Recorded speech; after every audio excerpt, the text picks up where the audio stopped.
We'll turn the cameras on and start the program here in a matter of moments. If you want to give Jason and Nikki some props, just put your comments in the feed. Two cool cats here on studio on a Monday here. Judah Wickower, we can rock and roll when you're ready, my friend. Got some questions for you guys already. Very nice.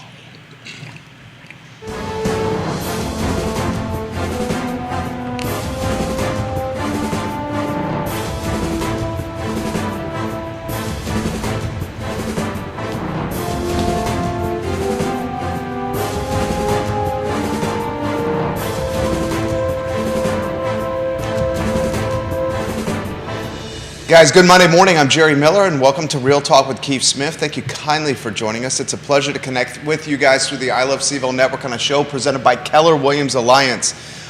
Today's show is going to be dynamite. Keith Smith, R&R, as we told you last week, visiting his family on the West Coast. He's heading to Seattle as we speak. Nikki Chambliss and Jason Kirby in the house and on studio.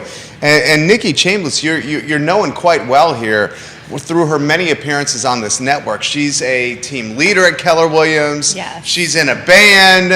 She's a rock star mom, all around cool person. Now, Jason Kirby, I think you're getting to know quite a bit as well here.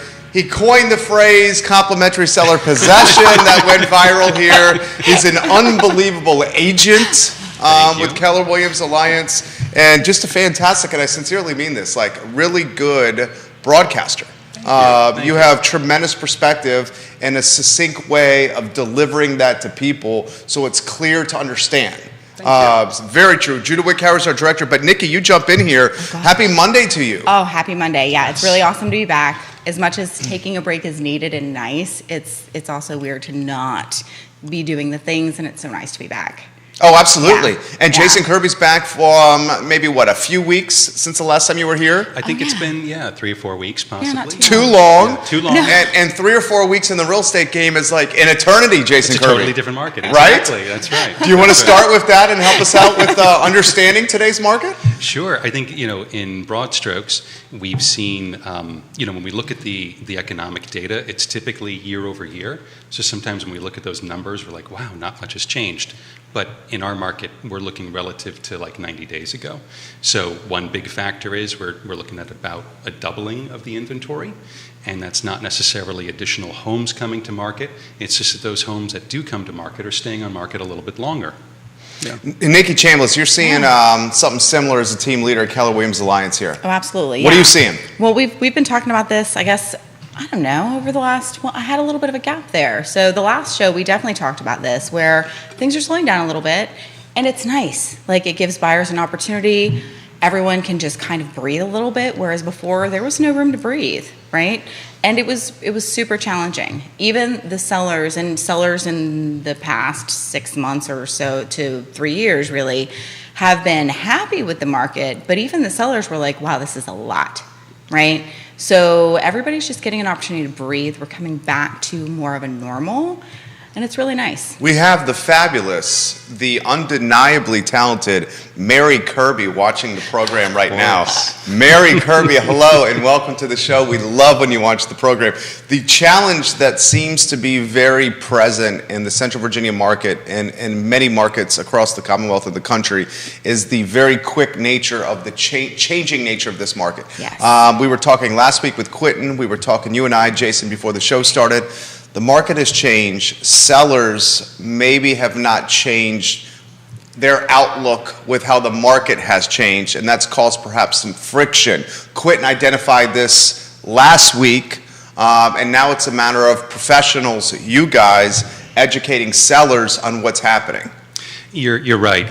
What we're often seeing, and this happens in many aspects of any kind of economic thinking, and when we're looking at selling a home or buying a home, a lot of economics come into play.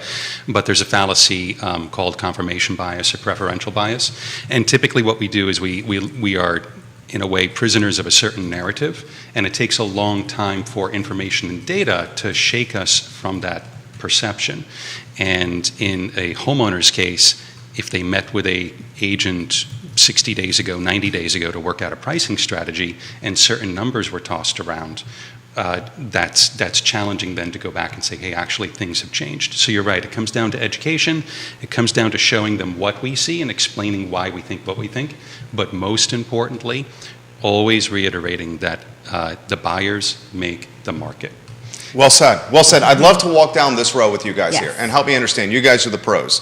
What's with what do you make of the mindset of we'll come out of the gates a little hot, maybe a little high from a price standpoint, and then we'll do a price reduction, or we'll come out of the gates priced correctly and hopefully not have an extended DOM, days on market?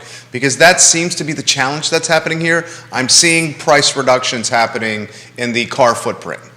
So can we go down that road of how you have that conversation and how pricing from day one is paramount in this market? Yeah. It is. We're often dealing with a tug of war between price or money and time. And if a client's preference is the top dollar, sometimes they'll lean more toward the higher end of that idea of what the price range for the home would be. If they're looking for something to happen very quickly, then we want to make it look like an opportunity to buyers out there.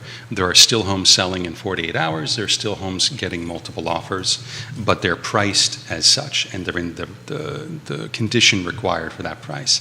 I think where the disconnect is that there are sellers possibly pushing that envelope, and agents in some cases pushing that envelope with also the thought of, hey, we're going to get probably 30 showings the first weekend, probably going to have 10 offers for you. I think all of that is gone. We're seeing showings with gas cards, incentivizing people to show up. Yes. Gift cards to Yes. showings. Yeah. I haven't seen that Absolutely. since 2018, 2019. Yeah. That was shocking to me. And that, we're back to that whole market where, this entire time you could have held an open house, but now we're going back to where you can hold an open house and you can plan a little bit for it, and you have a little bit of time to do the marketing, your whole big shebang that any agent should be doing when they're planning an open house, right? It's not just set a sign up, pick a date, put a thing. There's a whole process to it that ideally has a week or two of work put into it.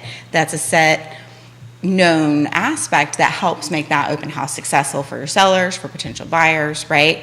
So we're leaning more toward that market, which is why you're seeing those things, the incentivizing for people to show up. That's where that difference is. I do feel like, what were we just talking about? Sorry, my brain just went sideways. Well, I mean, of how coming out of the gates priced correctly is Thank so you. important. Yes, Yeah. sorry. I got distracted. Open house is one of my strict Yes, that I that's really right. love, and so I get distracted very easily by that. My ADHD just runs with me for that. No, but for that pricing, it doesn't matter what market we're in. Pricing well is key. And some of these markets are harder for sellers to wrap their brains around that, right? And some of these markets are harder for agents to explain this. And I really think that's the key point, is when realtors can explain this really well, you have a whole different situation. And Jason happens to be one of the agents that I know that does this incredibly well. Oh, yeah. Part of You why set I love having him on the expectations. show. I do. Typically, Yes. we have our, this is what we're hoping for, and this is what we prepare for. So yes, we hope to sell your home very quickly. And even during the mania of earlier this year, it's likely we're going to have this situation play out during the first weekend, maybe make some arrangements out of town.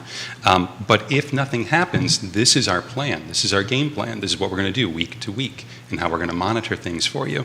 So if that occurred, they weren't panicking. And I think what we're seeing in the case of some situations is we're seeing some seller panic. So let's throw this to you guys. Yeah. A lot of comments coming in. We'll get to these coming in a matter of moments. Before we do a question from yours truly, we have summer ending, kids about to go to school, life gets back to organized and predictable, which as parents, we want that. Yes. We want our kids Yes, in very school, much. and we want predictability. The rates dropped on Friday below 5% for the first time in some time.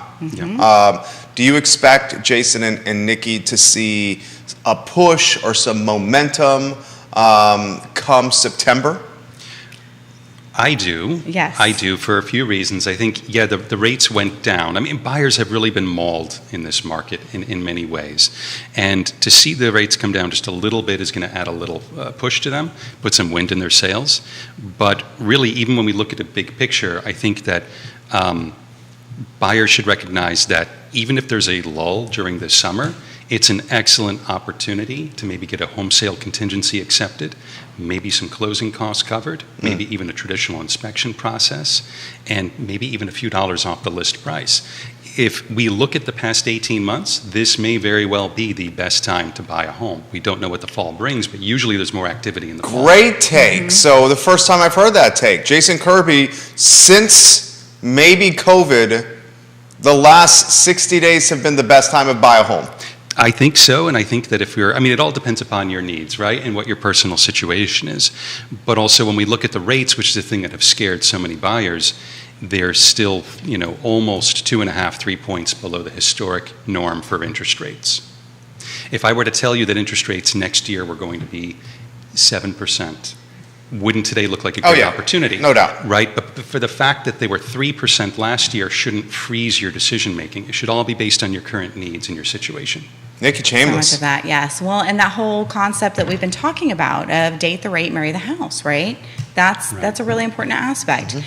I think a lot of times we really, how do I say this nicely? Screw ourselves over by overthinking some of these things. And I am one of the world's biggest overthinkers, right? But when it comes to buying that house, you really need to figure out, okay, truly that pro and con list, it needs to involve things like locking in a fairly fixed expense. To me, that was learning that, and I actually did not know that aspect even in my first few years of real estate. But that aspect of, oh my gosh, you're right, now you have this expense that's not going to increase, not just because rents are going up, but because the pricing of houses is just, it's an volatile unknown factor. Yeah. And the supply of that, it's so very unknown. So really, if you find a house that works for you right now, that can work for you for the next 3 to 7 to 10 years, depending on if you're willing to be an investor or if this is your forever home.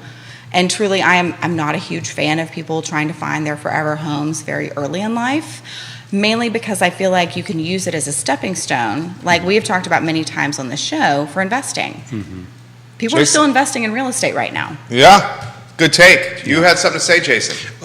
Really, that was a great point. With so much uncertainty, prices rising across the board on various things, to be able to put in a fixed position your cost of housing is a very powerful thing. Yeah, absolutely. Throw this to you guys. So I'm reading Neil Williamson, Free Enterprise Forum, and he's going to join us on the show, I believe Friday. Judah has the calendar. We'll have to check that out. We do love Neil. The county is very restrictive on where you can develop. City of Charlottesville is landlocked, 10.2 square miles, and this is a popular place to live. I'm very curious with you guys of how the rate increases has truly impacted your businesses, because it seems like the area is persevering, doing well, and the homes are still moving. Just might require a little bit more nuanced effort now than it did during, as Jonas Smith said, even turkeys can fly in a hurricane. Of the days of COVID. She's basically meaning you could sell houses during COVID. Right. That's changed a little bit here. Can we talk about that, of how this is still just a coveted area? It just takes the more nuanced professional to manage the landscape now. Yeah, I think the ultimate key is making sure the client lines up well with the home, right? That they're a good match for the product. We saw I think it was in June, the greatest number of cancellations of contracts since the beginning of COVID, which is when we thought zombies were going to start coming out and wandering in the streets. And a lot of that, I think, is just people that weren't dead set sold on the home that they were going to be buying. Judah Wickower got a chuckle out of that too. Monica Powell, the Dominion Custom Homes team is watching. Why don't we both give them some props? Yes. Dominion Custom Homes and John Kerber. Absolutely. Jason Kirby. Excellent builder, personal experiences, outstanding crew. John is incredible. They're watching over there at the DCH headquarters. We love you guys.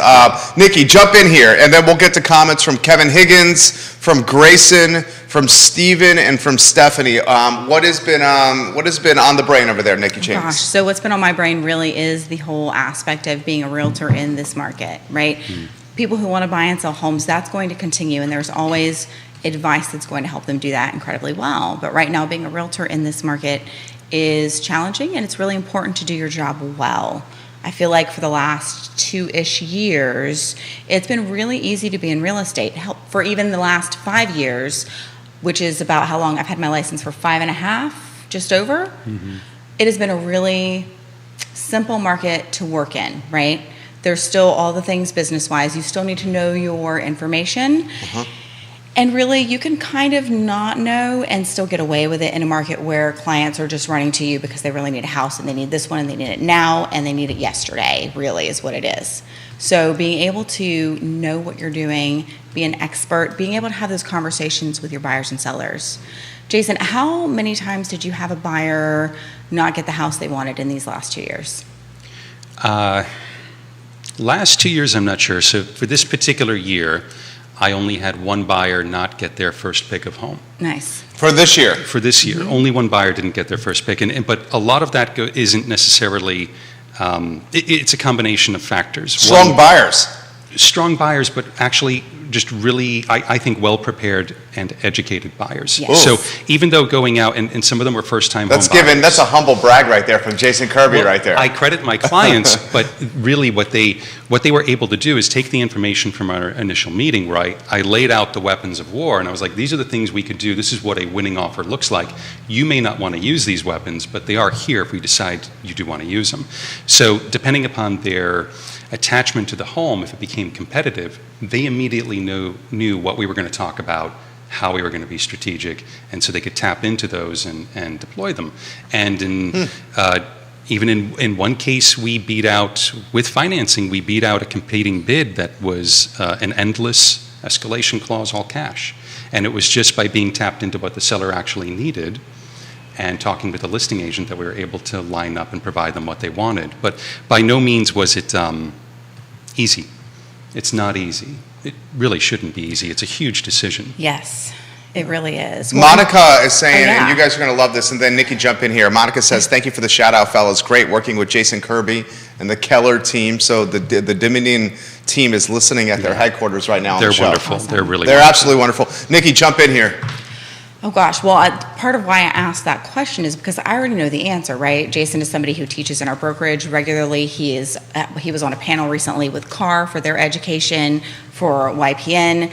So one of the things that I hear often from realtors are all sorts of conversation around things that make it seem like instead of running their business is running them, which is really easy to do in real estate and in many businesses, right? So being able to take a step back and realize, hey, this really is doable. I can do this for my clients. While I'm focused on the realtor right now, that focus on the realtor makes things better for buyers and sellers, right? Because when we have this certain bar of expectation from our realtors, and our local community is really amazing about that, it makes all the difference to people out there trying to sell and buy homes. Johnny Ornalis, hello. He owns El Mariachi and Guadalajara, JPA. He's watching the program now. Kevin Higgins, who's watching in Greenwood, Virginia. That's a suburb of Crozet, if you may. Right. How do you retain clients, Jason and Nikki, after a home sale? I bought my current home and wonder often why I have never heard from my realtor again. I would not put my agent on my short list for this purchase because of that. Please offer some perspective on how this is a long-term relationship Kevin Higgins would like to talk about. Well, Kevin actually hit the nail right on the head. You haven't, it's when, so statistically, we'll dive back into numbers, about 95, 96% of home buyers are very, very happy with the agent that helped them. And they say in surveys that they'll actually use them again. A minority of those actually do use their agent again. And as near as we can tell, it happens to do with them not keeping in touch. So for me personally, and Nikki, I'm interested in hearing how you did it. For me personally, they're going to hear from me during the holiday season. I'm going to be in touch with them throughout the year to see if they have needs. Are they planning on renovations with their home? But also, I have to tell you, I go to all my appointments, so I'm at the signing table, I'm at the inspections with them, and we develop a good bond. And sometimes the signing is pretty sad because we're not working together anymore. And I enjoy being able to assure them that I'm here. I'm always here, and I'll probably be bugging them on occasion to see how they're doing. And I think that's really what it comes down to is it's not about buying a home. We're providing a service, we're giving advice, and that happens throughout the entire period of home ownership, whether it's 5 years or 10 years or 20 years. We're advisors to them in that, and I enjoy that part of it. I like those long-term relationships. Okay, so I'm going to throw myself under the bus just a little bit because here's the thing. I was one of those realtors who, especially as I transitioned from sales to being a team leader, I've not kept in touch with my clients well enough. And I actually had one recently reach out to me asking for help, and I'm really, really glad they did. But then I realized it had been over a year since we last talked. And that's not great. And it's not easy running a real estate business. And I share that because one of the things that I do is I help teach agents how to do that. And sometimes teaching a thing is not the same as doing it yourself. And I have done things myself plenty of times. And I've also, like we've talked about before, I ran a bookkeeping business. And I will tell you that I ran that bookkeeping business, and the same things that I taught my clients to do, I was not always great at doing myself. So a lot of times it's really just reining in yourself from all of the chaos and all the noise that surrounds and making sure you're doing those most important things. And staying in touch with people that have worked with you, that know you, that love you is one of those most important things if you're building a long-term business, which if you're in real estate, you should be. I think what's interesting too, you're an exception, I think, though, in that you've assumed this tremendous leadership role in the industry, and so there are good reasons why your calendar is just chock full of stuff. But I think in many cases, what we're dealing with agents who are continuing in the agent role is that unfortunately they just see sale, but this is really service. And it's hopefully a lifetime of service. Yes. And there's a difference between that. So I had someone hit me up over a couple weekends ago, complete stranger messaged me and said, someone told me you'd be able to help. I'm trying to refi my home. There's something wrong with the appraisal. And I spent an hour with her on the phone. I reviewed the appraisal. We talked through the process. There's no sale there, but this is just what we do. Yes. And we should do it even more for the people that have worked with us. Absolutely. Right? Yes, I think you're 100% right. When I think it's often hard, it's not even when you're saying it's about the sale, it's not that there's a bunch of people out there going, ooh, dollar, dollar, dollar. It's not like that. It's hey, I need to keep consistency with my business. And when we're not doing the things like staying in touch with our past clients, we get caught up in I have this deal, I have this deal, I have this deal, and I want to serve them really, really well. There's all sorts of stability that needs to be happening in the background that's really hard for people who are drawn to real estate to sometimes keep running. So being able to leverage yourself, right? Yes. The personalities that are really great at selling real estate are not always really great at maintaining consistency with client relationships. They're not always great at maintaining consistency with a newsletter or a Facebook social media presence, which is why oftentimes they hire people to do that. They have a team. Yeah. They have it. Yes, absolutely. Or tools and technology that kind of fill in the place. Oh, yeah. I mean, technology is amazing. Exactly. You add that technology to a team, and I don't mean a real estate official team. Yeah. I just mean hiring people to do the things that you don't need to do, that you often don't want to do. Or maybe you like doing it, but you dabbling on Canva, spending 2 hours to do a thing that you could hire someone who's really great at that to spend 15 minutes doing. When you put it that way, it's a clear choice, right? Sometimes I'll talk with newer agents, and this kind of gets back to Kevin's question too. I'll talk with newer agents. They'll say, well, what's the most important thing I should be doing to grow my business? The best thing always that you could be doing to grow your business is doing really good work. Yeah. That is the best advertisement for your business. Sure. But again, no one will remember to mention you if you don't keep in touch. So if you can do really good business and work very hard and keep in touch with your folks, you will have people constantly coming to you with opportunities for you to deal with. You Well don't said, have to go guys. look for it. Very well said. Quentin Beckham, welcome to the show. The QB of Keller Williams himself on the program, giving you guys props. Kevin Yancey, we'll get to you in a matter of moments in Waynesboro. We see Short Pump on the feed, Williamsburg, Lynchburg, Northern Virginia, and some folks in North Carolina on the heat map. This question's a good one. Can the panel localize some perspective on the Charlottesville and Albemarle markets with what they are seeing from either price points or neighborhoods? what's selling and what's not. I'm curious of their opinions on the local markets with some local data of what they're seeing. That's from Grayson, who watches the show often. So why don't we go open-ended on this one? And Jason, start with you. He wants hyper-local, which I respect and appreciate here.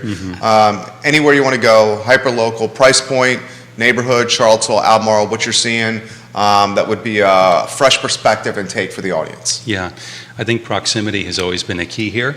So when people can get something that's close to town, that is always moving quickly if priced appropriately. And properties that we don't see moving are typically there's a challenge with the property, or maybe the property might be overpriced. And I'm talking about very close proximity to town. Or it might be something very unusual that requires a unique purchaser. You know, the other thing that I've noticed is that oftentimes a property that's not gaining traction that sometimes should is one that's not well marketed. If your photography is not on point, if you don't have that, what I call a money shot as your first picture, everybody is looking at these homes. Well, most people are looking at these homes on some small size device, and they are going through, and it's like Tinder for houses. And Oh, if you don't, so well said. if That's you're not totally drawn what it to is. that, right? Swipe left, swipe Yes. right. Yeah. Good call. And if that first picture, I'm going to steal that from you. That was brilliant. as long as you give me credit, we're I good. will give you credit. Just like he coined, what was it called? Complimentary seller possession. She just called Tinder for houses. That's brilliant. Oh, I hope. No, that he is doesn't brilliant. hate That is mine as much as exactly he what hated it is, Kirby. dude. That is exactly what it is. But truly, like if that first picture is not a thing that draws somebody in, if it's some random thing or if it's not good quality, they're just going to keep going Yeah. because the assumption there is that the house is not good or the agent's not great or something is off there, Yeah. and no one wants to waste their time with that. We'll play devil's advocate with you guys Yeah. for the sake of a talk show. Okay, Okay. I'll throw it to you here. Everyone's got an iPhone here. The technology is ridiculous. It seems like the delta with good marketing and bad marketing is very narrow now. There was a time like, and you guys know better the time frame than I do, say 10 or 15 years ago when the technology was more expensive and not nearly as ubiquitous, where you would see much poorer photos on the MLS. Now the photo content has improved dramatically. It's not where it should be, 100%. It's not 100%. But I mean, these phones, for instance, can do some incredible stuff. I know higher end listings, you're seeing the professional photographers getting out there. They're making some money on behalf of the agents, taking the photos on behalf of the agents. Oh, So absolutely. let's throw this is the question for the sake of a talk show. Is the marketing as valuable as it used to be when you put a piece of content, a listing on the MLS, and it's getting syndicated to all these other platforms like Zillow and Realtor and Trulia? I mean, throw that topic Yeah. out to you guys. So it's not the distribution's outstanding, by the way. Yeah. And right, so that's not an issue anymore. But the tools that are available to us are night and day. So when I started, you were allowed one photo in the MLS. The MLS took it. A guy would take it. Person would take it, roll down their window, hopefully slow down enough so it wasn't blurry. They worked for the MLS. They charged like $5 to take the photo. And eventually we got to the point where you could add a few more photos to the MLS feed and you'd have to scan them in. And it was absolutely horrible. You had to go see these homes to have any idea of what was going on with the property. So we were showing lots of properties. So the tools available to us now are incredible. When we look at Matterport scanning, there are other tools too that do virtual scanning, drone video. Oh, yeah. We do have some great local photographers as well that do great work, but it's not so much that the iPhone can do a great job. It's that most agents are not good photographers. So you can put that tool in an agent's hands and they're all thumbs. You should really have a professional that you're outsourcing to that's doing this work. For our team, on the Beckham team, we do that for every single listing. You guys do a great job. We have a professional that we bring in that we keep on retainer. He's amazing. Yeah. And we know that he does a better job than we could possibly do. Unfortunately, I think in our market, Jerry, we are seeing agents who have not employed any of these tools because their listings sold within hours, even if they put a sideways photo up on the MLS. That's what I'm going at. And Yes. so the tide is dropping, and we're going to see who's wearing pants very shortly. There you But go. We're going to keep doing what we've been doing the whole time. Even if it's sold in 12 hours, we went all out with the marketing. Okay, there you go. That's what I was looking for. That was fantastic. Nikki, that's tough to follow right there. I have nothing I can say now. I'm so sorry. That's tough to follow. So I think he's on point though, because here's the thing. Like I mentioned earlier, it's been pretty simple. It's been pretty smooth. over the last 5-ish years, definitely 2 or 3. And right now, my hope is that people will not tolerate really bad service. I feel like you should be getting your money's worth for what you're paying for that realtor, and you can.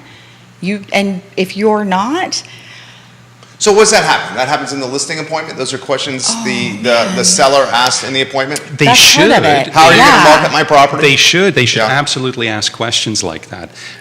They should be And asking, see you know, examples. let me see an example Yes. of Okay. your work. Yeah. And if it's a newer agent, right, and they're developing a portfolio, Mm-hmm. they might be able to say, look, this is what my photographer has done with other properties. There's all sorts of ways that a home seller's expectations can be managed, and think, okay, my marketing is going to look like that. This is, and I'm going to speak to agents right now more than the community, is that you are building a portfolio of your work. This is your calling card. I have received listings as a result of the marketing efforts we make on properties by my owners showing the marketing to other homeowners, and they think, gosh, my agent didn't do that. That shouldn't happen.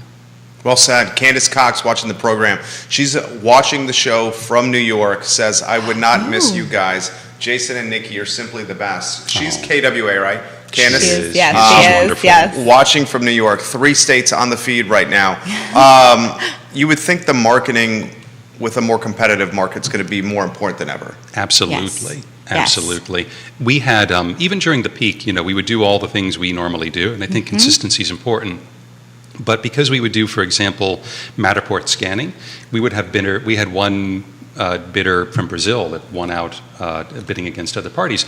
But this particular bidder had toured virtually through the entire home. He can measure the countertops. He can look at the appliances, just even not without relying even on the agent that represented him. So I think these tools are absolutely key. We're at It the is. point now where you have to pull out all the stops.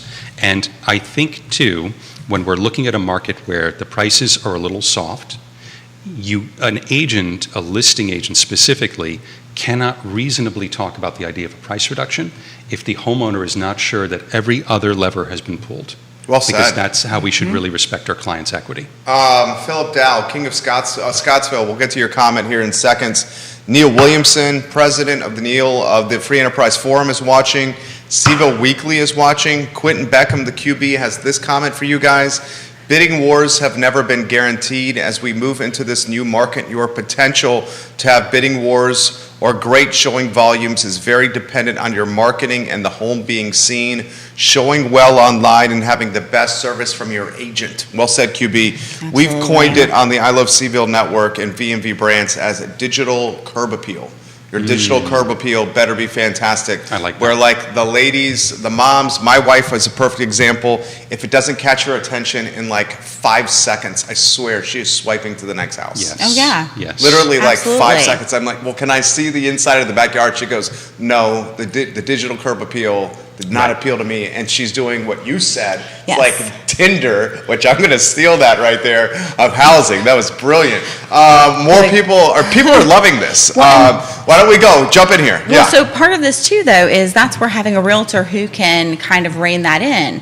I can't tell you how many times I've had a client say, "Oh, I don't want to see that." I'm like, "Well, hey, what did you see of this?" Because everything that I'm seeing fits what you're telling me you want in a home. Yes, the photography is bad, and that just gives you a better opportunity to compete for this. And this doesn't matter if it was 2 years ago or 5 years ago. The conversation was exactly the same. That's a good take. You're seeing that as an opportunity. Absolutely, but that means having a realtor who's taking a look and knowing what's on the market that might help their clients. A lot of times clients are like, oh yeah, but I'm showing all the things. Sure, please bring me anything you see. I want to know what you're seeing. I'm also on this as well. It's tough to do that, right? Yeah. Because I'll look, like if I'm looking for myself and I'm going through the photos, by photo 5 or 6, sometimes I actually feel depressed. And I'm like, all right, I'm not going to go look at this home because I'm just going to be depressed when I go look at this home. That's my Right. wife to a T right Yeah. there. Well, but you Literally. really have to be able to, and it's different when you're looking for yourself. Now you're very similar to one of those buyers out there, and that's where having that trusted advisor who can kind of step outside of the situation. I'm not buying this house, you are, and I want the best situation for you as the buyer. Yeah. Okay, what is it you're really looking for? What is really important? And that often changes during the purchasing process. And being able to know from the beginning what they think they're looking for helps me be able to weed through that, right? We should not be out showing 1,000,001 homes. outside of the Correct. rare exception of someone who really doesn't have it narrowed down, and ideally, we're going to be able to narrow that down way before we step Sure. foot into a house. Yeah. Curious strategy question for you Yeah. guys. What if the home does not, the home doesn't show great? Do you go the strategy of a couple of photos to get people to see it in person, less is more, or do you still roll out the entire gambit of pictures, 20 to 25, for the photo slideshow on the MLS? So You see both strategies. I have. Do you have a comment? Well, so Yes, first, you go said first, 20 to please. 25. I can't tell you how many listings I see out there with I don't even know what the max number is. but I've seen almost 50 to max. 60. Don't you think There's too a many max- photos is too much? It is way I too think much. I think it's 74 is the limit. 74? In our local market. There are very, very few listings that should ever have 74 pictures on them. Amen. And the way you lay out your pictures is important. Remember, you're drawing someone in. If you're not walking them through a process that they want to participate in, they're going to stop either before picture 1 or by picture 5, they're bored and depressed and like, oh, I can't even. So I think you're onto there's something strategy here. to all of this, Yeah. and I don't think enough people factor that in. So do you go digital curb appeal first, outside, the drive-by, you're walking up to the front door, you're seeing the house first? Because that's generally the strategy taken. Yes, and it depends on the house. It depends completely on Big the time. house. But I'm Okay. not going to do 15 pictures outside when that's not really the main selling point, right? Yeah. But I am going to start with an outside money picture, right? Yeah. The Right. money shot. Yeah, your hero pick in advertising is what it's Yes. called. Yeah. Okay, Yeah. nice. And The hero pick, yeah. And, buyers will think through, we want the photography to, in general, right, your typical fairly standard Yes. property, we want the photography to resemble their experience when they arrive at the property. Something from the curb, Yeah, right, something closer to the door, yeah. something on the inside, right? And then maybe we go, typically buyers will want to see common spaces, then bedrooms in a particular order. Yes. And then we're going to go right back outside and look at features. I on like the it that outdoors. way. That's exactly yeah, what I do. And there's a reason why. Yeah. It's just how we psychologically are Because you're like, wired. visually, you're like walking Right. through the house. But if Yes. we have a condo, for example, and a picture of the exterior of the condo community will not be attractive, nor is it really relevant. So we're going to start with something that's relevant on the inside. There might be something spectacular about a given home that has a more less spectacular curb appeal, and we want to grab attention. And so on occasion, we'll start with an interior photo as being the primary. And I've done that with Like a sexy kitchen. yeah, even Yeah. detached homes, I've done that, had people freak out and all line up to go see the home. And they're okay with it because they're not too worried about the curb appeal. So I think, yeah, it does depend upon the yeah. home, but there's a certain way we expect things to How about the flow. home that needs TLC and doesn't photo well? So if it's priced right, I think the photos should depict what people are going to expect when they get there. It's when we overpromise and underdeliver in the marketing campaign that we get lots of negative feedback. The kind of feedback I want if I have a listing that needs some work is, hey, Jason, my clients see the value. And they're only going to go see it if they recognize that this is a property where they're going to put in some sweat equity, maybe they're going to do a renovation loan on it, or they're just going to, they're going to paint it and be fine and happy. Exactly. It varies. So it really does depend, but I can have our photographer make a room look twice the size as it really is. Oh, yeah. I never want that to happen. Right. Ever. I want all expectations to be managed. If it's going to be a home that's going to be a bit of a fixer, I want it to look like the most attractive fixer on the market. And that's it. Absolutely. Well, and going back to the whole iPhone situation, there are two extreme sides of that, right? You have pictures that we talked about earlier that are sideways or blurry or really bad quality. That's just like, Fishbowl. who Yeah. took that? But then the other extreme is when you have photographers that are professional that go a little too far Yeah. with really great intention, right? But obviously that fridge is not It's the like size the of a wall. filters on Instagram. Yes. It is. You know what I'm It's saying? worse Yes. than the filters on Yeah. Instagram because Yeah. sometimes the filters are believable even when you're an alien, more so than some of the things I see on the MLS. Have you right? seen me wake up in the morning? Okay. No, I Those haven't, which is why filters. Instagram's Okay. believable. I'm just I saying. don't look like this in the morning. Dude, this is like a mastermind on marketing properties over here. I love where the show has gone here. Neil Williamson's got some comments. You have 5 brokerages on the feed right now. That's awesome. Let's go with Yes. Neil. Should winter sellers take photos in the summer and he's asking for a friend. Wow, someone might pick up some business here. Should winter sellers take photos in the summer if you're thinking about coming on the market Q4, Q1? It's a great question. I think so. I think so. They don't have to be professional. Typically, we put them at the end of the reel, and we There mark you them as go. seasonal. So that way, if I'm showing Neil's friend's home in the winter and it's covered in snow, I can say, look, this is what it looks like. There's actually grass under there, and it's not dirt, for example, right, for the exterior. So I think it's great. And sometimes some owners have some lovely seasonal Oh, yes. blooms on their property and different colors, and yeah. But I would say at that point, that's where this whole conversation about having a realtor way early on, sooner than you think you need, is really important because they can help with that. Because I've had sellers send me photos that I was like, oh, these are really not, they're your property and I see what you see in it, but I really don't want to put this on the MLS. And sometimes I do and sometimes I don't, and it varies. Yeah. If I'm marketing a property in summer and it has this beautiful mountain view in the wintertime, I want people to see that mountain view. Yeah, I have a listing currently on the market, and the owner had told me, he's like, something happens with the fog here that's amazing, and I'll send you some photos. And I've heard this before from sellers, and I said, absolutely, I'll take a look at them. And then I saw the photos, and I was so blown away. Absolutely, they're in the reel. Yeah. And then I experienced it showing the home, and I actually saw the fog happen Oh, nice. coming up from the Ravenna River, and it was just stunning. Is this 115 Langford Avenue? No, this is the home on Fraze Mill Road, 1812 Fraze Mill Road. Beautiful home. Let's sell a house today, Jason. Oh, it's a stunning custom home. Incredible thought was put into the design.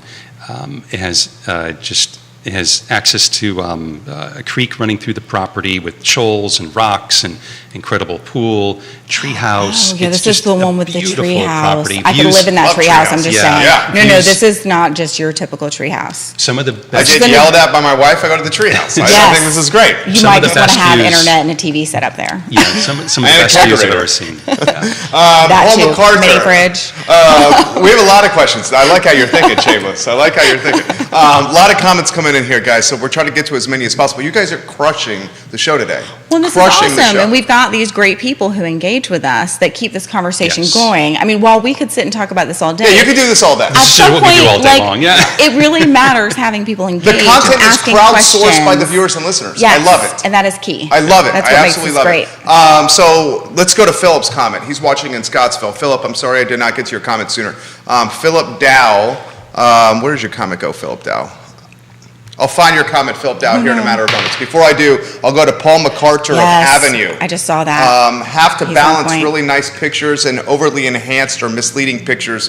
Some photographers and agents push that limit to the edge. Absolutely. And it gets Yes. back to what Jason said. It's all about under-promising and over-delivering. Exactly. It's not the other way around of over-promising, and then they get to the house and they're like, Yeah. what happened to the filters here that we were Yeah. accustomed to seeing here? It's also just respectful. So if I'm a listing agent on a particular, and I work with buyers and sellers. You don't want to waste people's time. I Yes. treat those buyers agents like my customers that walk into my shop, and I do not want that to happen. I think that's a disservice to the community. Well said. Philip Dow, here's his comment. Not sure if you agree, but my realtor told me when buying land, and buying land is the most important, he says. You can always alter the home if it doesn't meet your need. I can see land increasing in value and as an investment. My agent said land was the most important. You buy that here? Especially in this market of subs and remodeling being so expensive and very difficult to find here? I And think- the time? Well, what's the purpose? I think that's exactly what Right, it comes what are down you to. trying to do? And what is the nature of the land? Yeah. I have a client who has some land, and she has it on multiple agricultural programs, and so she receives an income in spurts, but it's all part of her strategy, and eventually the land will be totally paid off. That's one strategy. But if we're looking at speculating, it's much like any other investment you could pick up out there. It just all depends, and my crystal ball's been broken for a while. Well, but also truly that whole the last show we had. Oh no, what was her name? I wrote it down and I don't have that in front of me. Who was asking about her very specific situation and had a family member living in the home, right? Which we didn't know at the beginning of the conversation. Right now, there is way too much unknown. Oh, that was, It's so general. Is Karen? Was Karen Was it Joanna Mackey? Thorpe? Maybe. No, Carol Thorpe, Carol- Mill Creek. Okay, Carol yep. Thorpe. I'll Thank tag you. her right now. Yes. You're exactly right. So, but it's just the same with. Oh no. So what's the gentleman's name right now who's asking the question about land? Philip Dow. Philip Dow. From so with Scottsville. Philip Dow from Scottsville, like we just don't know enough information. So on the surface, sure, that sounds like great advice. And it all depends. That is always the answer when we don't have enough information is it depends, because it does. Some land is not valuable at all because it's just positioned poorly and it's just the worst piece, but that's not most land.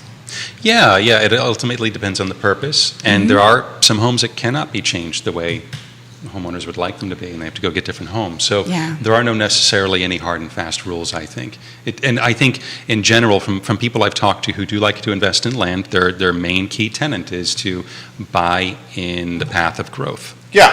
right? Yeah. Always. And a guy who's done that very, very well, Wendell Wood, United Land Company, the largest landowner in Albemarle County, guys. No coincidence, he's got a mansion on top of the mountain overlooking Central Virginia. The man is doing well. More comments coming in fast and furious here. Let's talk local markets.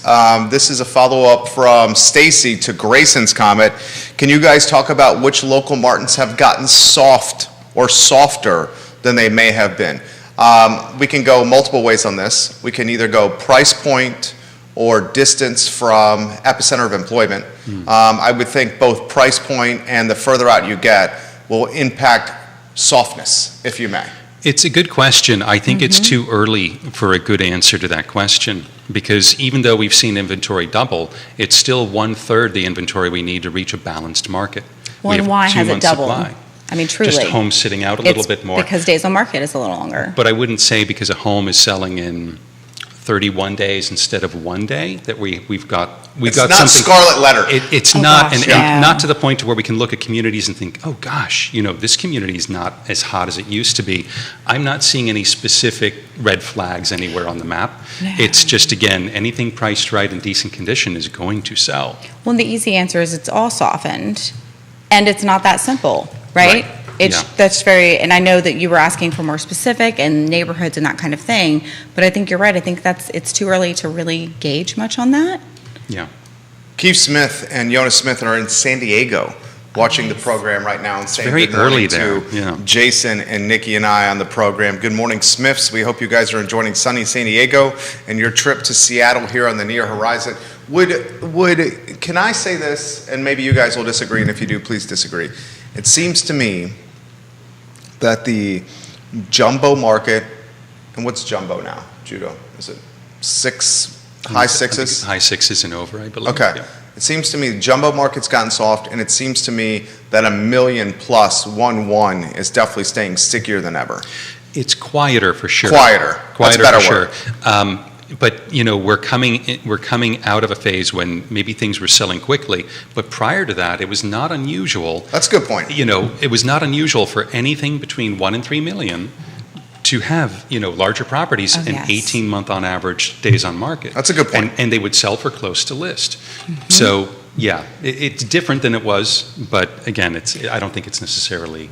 Yeah, and in that previous California. market, it was different because it was a matter of waiting for the right buyer for that specific property, because oftentimes in that price point, the property was unique in one way or another.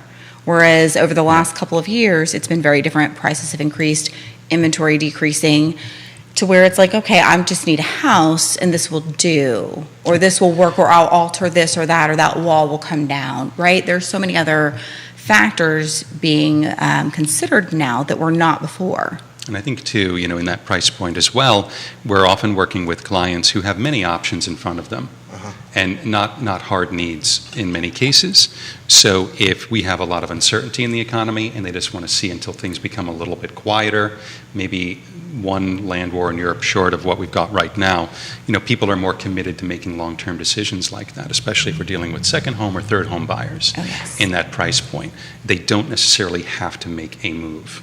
Patricia Irby watching the program right now. Patricia Irby, welcome to the show. And KWA is representing today. And if you've seen Patricia Irby hit a tennis ball, watch out for that forehand. She is Yes. a force. Oh my goodness. Very talented tennis player. All right, how about this question for you guys? Rates have gone down. And as Jerry said, the students are going back to the summer, back to school from summer very soon. Does the panel think that the fall will look anything at all like the spring, or are those days behind us? What do you think? Well, so I don't think that in the past that fall really looked quite like spring. It picked up from like a summer lull, but saying it looked like spring is a little bit of a stretch, right? I know what you mean, and I just want to be really careful with how I communicate that. Do I think we're going to have a little bit of an uptick with activity? I do. I think that people are going to come back from taking a break over the summer. They're going to get kids back in school. They're going to take some deep breaths and going to be like, okay, let's pick up where I left off. And that's not going to be everyone, but I think it's going to be enough that we're going to see that difference in the market. We have, This fall's going to be like fall 2019. it could very well be. Right? And Not There's a fall lot of potential. 2021. I hope Yeah, no. so. Yeah. I hope it Yeah. does. Yeah. And I hope it does not look like the spring. When talking with buyers, I think there's a lot of fatigue just in terms of prices rising in general. And again, we're going back to preferential bias, but there's a new narrative now for buyers. It's very different than what maybe sellers are experiencing. But they're going to be less hesitant, I think, to do the bidding they kind of did in the spring. For good reason. And, Yeah. and it's a different Yes. market. So I just hope it's not like the spring. Again, the past 2 years have taught us that what we really hope for does not matter at all. And so we're prepared one way or the other, let's put it that way. Carol Thorpe watching the show. Nikki Hi, Chambliss, say hello to Carol. Hello. So good to have you back. Yeah, Carol Thorpe, you mentioned, we I love when you know. watch the program, Carol. All right, guys, so why don't we throw this to you guys here? Do we see, we get this question a lot, and we got this question on the feed here. Waynesboro, the outer counties, Augusta, what's your take here? Are we going to see softer markets out there because of the drive? We've talked price. We haven't highlighted distance so much here. Buckingham and Waynesboro were in fuego. Do you still expect that? It depends on the alternatives buyers have. If they can find homes closer into town that are reasonably priced, then yes. If they cannot, which they have not been able to, it's still a tight inventory, then no. Those markets may be just continuing on their uptrend. I think you just mentioned two things that are separate conversations, Waynesboro and Buckingham. Those are not the same type of markets, Well right? said. And I don't know that Buckingham was quite en fuego as much as Waynesboro. Well And said I think as well. Waynesboro's ability to stay there at a higher level is better than Buckingham's. Not because there's anything wrong with Buckingham, but with Waynesboro, you have more opportunity Or for amenities. employment. Yeah. You have more opportunity for amenities. There's just a little more going on there with that being more of a city town area that sustains itself outside of people going and working in Charlottesville potentially, right? I think too, with low inventory, one of the factors we may see going forward for our region is that we're becoming less micro market and more macro market. So What do you mean by that? Well, with such few options available, you've got people working in Charlottesville who live in Stanton or Waynesboro or in Buckingham. You've got people working at Injic that buy something down in Covesville. And so the market is becoming less localized and maybe more regional. And so we might see things kind of going up and down in unison. Again, just because there are so few options out there. Kevin Yancey, Mr. Waynesboro, in fact, dubbed the king of Waynesboro, says Waynesboro is about to become the next Crozet, and he follows up by saying if any agent is sleeping on Augusta County or Waynesboro, they're going to miss a boom. Gas is coming down daily, and then we'll add the more ubiquitous nature of electric vehicles and the opportunity to work remotely for employers from an ISP. All tailwinds for Augusta County and Waynesboro, and why we think those markets are going to do well. Are we missing anything here? I don't think any of us are knocking Waynesboro. If anything, we see the growth heading to Augusta and Yes. Waynesboro, We right? do, and I don't know agents regardless of where they are in our region, that don't work there. Everyone. You had to. Everyone Well, goes. I mean, it's yeah. only 30 It's minutes, 30 minutes away. 25, 30 minutes. It's actually it's a beautiful drive. Yeah. And that was birthed during COVID. You guys Yeah. had to expand the footprint, right, of where you were doing business. Well, our particular depends. team was always out there. Okay. But I think Yeah. the more agents started to go out there that hadn't gone out there before, we always recognized it as a tremendous value. And, there was a time when Lake Monticello was a tremendous value, and that started to go away. But I've had many clients buy and sell in Waynesboro. It's very convenient living. It really is. You've got to commute, but many of our folks coming into this community don't see 30 minutes as a long commute. Well, because and it's not just for No. our area, but for any area in general where Yeah. you're potentially needing to drive in from somewhere, right? Right. 30 minutes is that's almost expected, not an inconvenience. Right. Right. So I would say that the last home that I sold in Waynesboro, that went to someone who had just shifted to working remote and had Yeah. reassurances from their employer that that was going to stay that way. And that made a huge difference. Huge difference. Yeah, Yes. and as fiber spreads, we're Oh, going yeah. to have way more options for people out of this region to come in Yes. and work remotely. Kevin It'll be says I nice. can be at Fontaine 250 bypass in 18 minutes normal nice. speed from Waynesboro. Here is Paul's question, or Paul's comment, Paul MacArthur. Everyone has to remember, prior to the pandemic, there still was not enough houses. We were already in a seller's market in most price points, and that really has not changed. That's a great point. Oh, yeah. It's millions under inventoried nationally. This country is from a housing standpoint, and in Central Virginia, thousands under inventoried in Central Virginia. So we'll throw this question to you guys, some rapid fire comments here. Are we seeing all cash offers and cash at closing to cover appraisal gaps? Has that gone away? Are you still seeing that? Not as much. It has not gone away, and Yeah. we're not seeing it near as much as we have been, right? It definitely is changing. I'm probably seeing more. I've had more agents call me this weekend to talk about how does a home sale contingency work. What? Yeah, No. which is great because but when you look Sorry at, I said that. but if you look at an agent who joined our industry within the past 24 months, home sale don't contingencies just know. weren't happening. They happened in the shorter inventory a couple of years ago, a few years ago, and so we're kind of heading back into that. So I know of these agents that, at least a couple, and I've talked with other agents that are like, yeah, we're seeing more home sale contingencies. I'm seeing more of the normal stuff than I'm seeing of the crazy bidding stuff. Well said. Again, it could be anecdotal, but yeah. Nikki. Well, and I think what you just mentioned is really key. The fact that we have this whole group of any agent who joined in the last couple of years, or who maybe was not active but decided to be because of the market, that don't know some of these aspects. And it's really important that you get yourself educated, right? This isn't something that you can just decide, oh, it's okay, I don't know, I'll figure it out. No. You don't want to figure that out, because what will happen is you'll figure that out with a client who will be very displeased. Here's an interesting question. Kelsey's watching the program. Kelsey, where are you watching? We appreciate your comments. Are you guys having difficulty finding home inspectors, appraisers, and or people to do upkeep on homes to get them to go to the market? I know that was a tough topic and a highlight point of this show during the peak of the pandemic. That was a great comment. Yeah, inspectors and appraisers are already on standby. Again, that has to do with the shrinking of the market, transaction-wise, that we're seeing. So they're already in that nice aspect of that, is that deals can be done very quickly with financing. When it comes to people to do work, that has been a problem for a long time. Yes, it's challenging. It's talking about the definitely, handiwork here. yeah, Yeah. absolutely.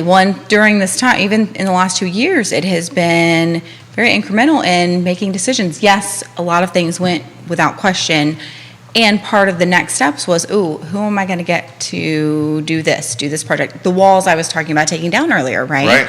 All of that work has to be done by someone, and we have a shortage of people to do that work. And it's one of the conversations that comes up on the show kind of often, with encouraging people to get into the trades, right? Yeah. We had, with the building you guys are in, we needed some electrical work done.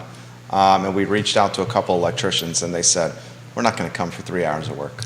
Yep. Exactly. Literally, Yeah. that's what they said. Yeah. I was like, okay. Usually what we're finding is, because we'll have these lists of people that we often recommend. Yeah. Right? And that list changes over time, of course. People come and go from the trades and go up and down in quality and desire to show up. But I usually will have agents in particular markets and areas that I'll text and say, who are you using right now for stucco, for example? Just yesterday I needed someone, and multiple agents gave me names, and it was great. So just networking with fellow agents and people you know is the best way to get a hold of good quality people, always. Absolutely, yeah. You guys crushed this. I love doing the program with you guys. With so many agents watching here, give a message to, and buyers and sellers potentially, give a message to those in the community watching. Today was a great show. Oh, okay. I'll go. Yes, that's perfect. Thank you. Thank you. I appreciate that. I like talking to fellow agents. So with the market shrinking, it's very important to be mindful of how you're spending your money in your business. And I think I've mentioned this before. I apologize for my broken record.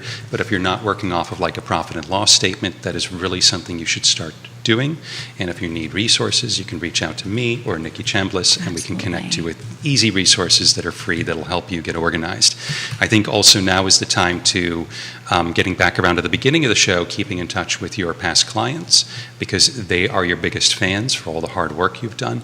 And I think it's a good time to ask yourself, What is your brand? How do you distinguish yourself? And hopefully you're in a space with a brokerage where your personal brand matters and it's not just in lockstep with a more conformist, larger image that's being pushed on you. Absolutely, yeah. Well, and to follow up, like that whole aspect of the P&L, right? What is your business plan? Right? How many years have you been in business and how often do you take a look at what your business plan is? You should at least have an easy go-to one-pager that you can look at and evaluate and see if you're on track and on point. And what are the steps that you're taking consistently, very intentionally and strategically, like we keep talking about, that are going to get you to those numbers, right? Mm-hmm. That's really, really important, especially as we've talked about most of this show, the expectation of delivering to buyers and sellers is higher. It needs to be higher. Yeah. It should be. Yeah, it should be.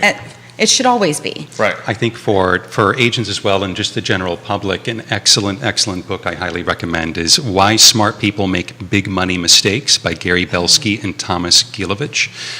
It's basically just a collection of economic fallacies, how we think through them, how we combat them and deal with them. I mentioned confirmation bias earlier. Another one is price anchoring, when people are stuck on a particular number and can't shake free from it. How do we talk to someone like that, and how do we avoid doing things like that? Agents and the general public. Absolutely. It's a great book.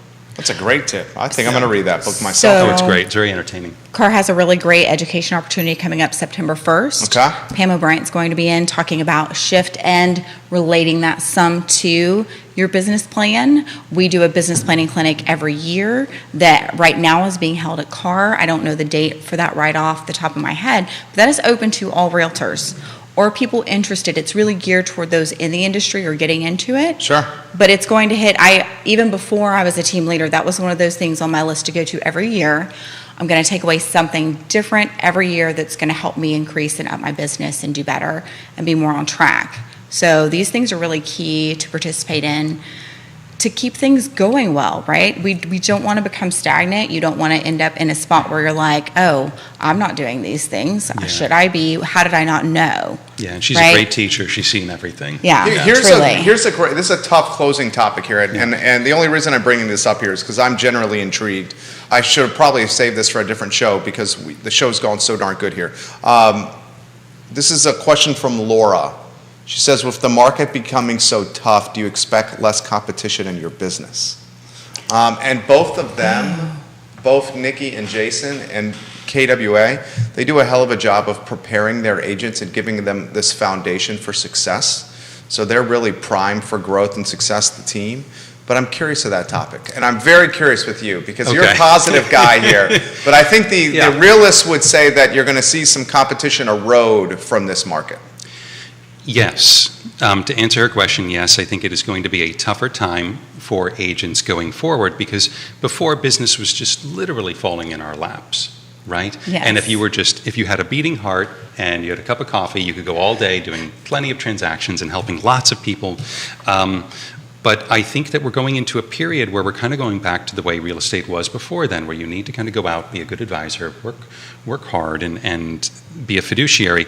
So what we're looking at, though, is we have about a 15% reduction in the volume of transactions that's going on. That's less food on the table for the amount of agents that have shown up to sit down and eat. So yes, I think we are going to continue to see that trend, and I think we will see fewer realtors in our business next year this time than we see this year at this time. I think what's really interesting, though, is when I look back at the numbers during the last Great Recession, when we saw a major contraction. I was not a KW agent, but if the market went down, I think the market went down 20% in terms of transaction and volume in general. Keller Williams increased its agent count by 20% during that time. It is actually tailored and designed to weather storms. The whole system, the programs, the education, none of it changes in a down market. We've also been very focused on just being proactive in education and training and helping other agents. So if there's an agent experiencing trouble, we're on the phone with them, talking with them and helping them through their problems. So there's a lot of, I think, camaraderie that lends the emotional power to get through this phase. Oh, big time, yeah. And I think, too, if you're an agent out there and let's say you sold 30 homes last year and you can sell 30 homes this year, if the market has shrunk 15%, your market share has actually grown. And so the idea is at least tread water, keep your chin above, power through, and as the market comes back, there are many more people that know about you and you're answering the Absolutely. phone. Well, and I think said. that competition aspect that she's asking about, yes, I think the competition is going to be stronger. It's not going to decrease. And I feel like what she's asking is, will there be a smaller number of realtors? But I do believe that question is separate about then whether or not we're going to have more competition. Will the number of realtors decrease? Probably. It would be very, very surprising for that I'll not even to. say this, and I'll say this, you guys don't have to say this. Okay. And first, we'll welcome Ashley Butler to the program. I believe she's CMO of CAR, Yes, hello, Ashley. marketing director. The number of realtors in CAR probably needed to shrink. And that's me saying that, not you guys. I mean, there was like 1,200 or so. There was too many. There's too many. It's often the Yeah. predictor of a change in the market. Yes. Right. When you start seeing too many, Yeah. and then like we need to see, you guys have coined the O shift. We need to see a shift happening. And to say it's going to be less competitive, there'll be fewer other agents out there. Yes. But probably what is going to happen is the agents remaining are actually the most competitive, competent agents you see. in The the best. market. Yeah. So it's not necessarily less competitive or easier by any Exactly. means at all. The talent Now- rises to the top in a market that Yes. holds people accountable, and that's what's happening. It's a top-heavy industry where about 80% of the business is done by like the top 20% of agents anyway. More people will be playing in the major leagues is what's going to happen, right? It's just going to be, that's the shift and should be for where our agents are. It's a great way to finish. You guys crushed it today. Thank you. Seriously, this was dynamite. Jason Kirby and Nikki Chambliss, Keller Williams Alliance, well represented today on Real Talk, guys, on a Monday. The entire show, I thought the show that really offered a lot of value proposition was the 20 minutes or so that we talked about marketing a listing in a tough environment. And that was at the middle part of the show. For the agents that are watching, I think you guys would find that very fascinating and enlightening. But the entire show is archived at realtalkwithkeithsmith.com.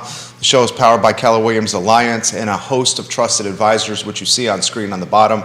Judah Wickhauer should be highlighted as well. He's the director and keeps us online. The I Love Seville show is up in 1 hour and 6 minutes, guys. We will see you then. And props to Nikki and Jason for a job well done. Thank you. So long, Thank you everybody. so much. You guys crushed it. Jason, you're dynamite. Nikki, you too. Well, and I'll be back next week with Carrie Briggs. So, it'll be exciting.